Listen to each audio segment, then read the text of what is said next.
এর বাইরে তো আমাদের আর কি বলবো। এটা আমার মনে হয় এটা নিয়ে 133তম বার আমি এটা বললাম না। এবং ক্ষমাও চেতে হবে, ক্ষমাটা চেতে হবে, খুব ভালোভাবে ক্ষমা চেতে হবে এবং ওদের ক্লিন একটা লিডারশিপ আসতে হবে। ওই আওয়ামী লীগের যারা ধরেন ক্লিন আছে বা যারা এই হত্যাকাণ্ডে জড়িত না, তারা কি অনুতপ্ত হয়েছে? তারা কি বলেছে যে আমরা অনুতপ্ত? আপনি দেখেছেন আমাদের পার্টি এই কাজটা করেছে, এই জন্য আমরা অনুতপ্ত ফিল করছি, আমরা ক্ষমা চাই। এটা তো মানে আপনি কিলিংগুলো দেখেন, আপনি 71টা শিশুকে তারা মেরেছে, মানে হেলিকপ্টার দিয়ে আপনি উপরে যাচ্ছেন, হেলিকপ্টার দিয়ে আপনাকে মারছে। আওয়ামী লীগ তাদের পার্টির সম্পদ না হলে আওয়ামী লীগের কে এসে বলছে যে আমি হাসিনার লিডারশিপ মানি না, আমি একটা ক্লিন লিডারশিপ চাই? কে এসে অনুতপ্ত হচ্ছে? বরঞ্চ এদের অনেকে মিথ্যা কথা বলছে। নিশ্চিন্তে খান স্বাস্থ্যকর অল টাইম পান, অল টাইম হেলদি লাইফ। দেশকে তো 6 মাস ধরে ভালোই সামাল দেওয়া হচ্ছে, ঠিক না? আপনি এই গভর্নমেন্টের এগেনস্টে কোনো অভিযোগ পেয়েছেন? কোনো ধরনের অভিযোগ পেয়েছেন? খুবই ভালোভাবে সামাল দেওয়া হচ্ছে।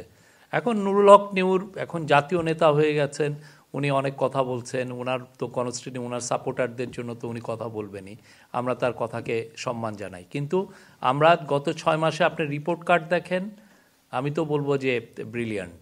আর আপনি কি বললেন, সালাউদ্দিন আহমেদের কথা বললেন, আমরা স্পষ্ট আমরা বলেছি 2টা আমরা ডেট দিয়েছি, স্পষ্টভাবে ডেট দিয়েছি। এখানে কোনো ধরনের কোনো অ্যাম্বিগুইটি নাই।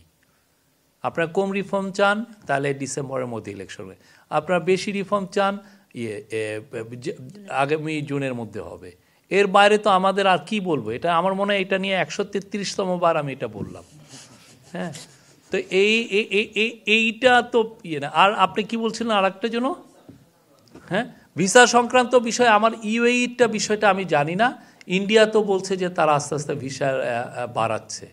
তারা আমাদের বিক্রম মিস্ত্রি যখন এসেছিলেন তারা বলেছিলেন যে এটা সংখ্যা বাড়াচ্ছে। ইউএইটা আসলে সত্যি 5ই অগাস্টের পরে হয়েছে কিনা আই এম নট শিওর। এই বিষয়টা আমি ফরেন মিনিস্ট্রির কাছ থেকে জেনে নিব। বাট ইউএই থেকে আপনারা দেখেছেন তো, ইউএইতে যে মানে কিছু আমাদের ভাই বোনরা যারা প্রোটেস্ট করেছিলেন তাদেরকে জেল হয়েছিল, অনেকের যাবজ্জীবন হয়েছিল।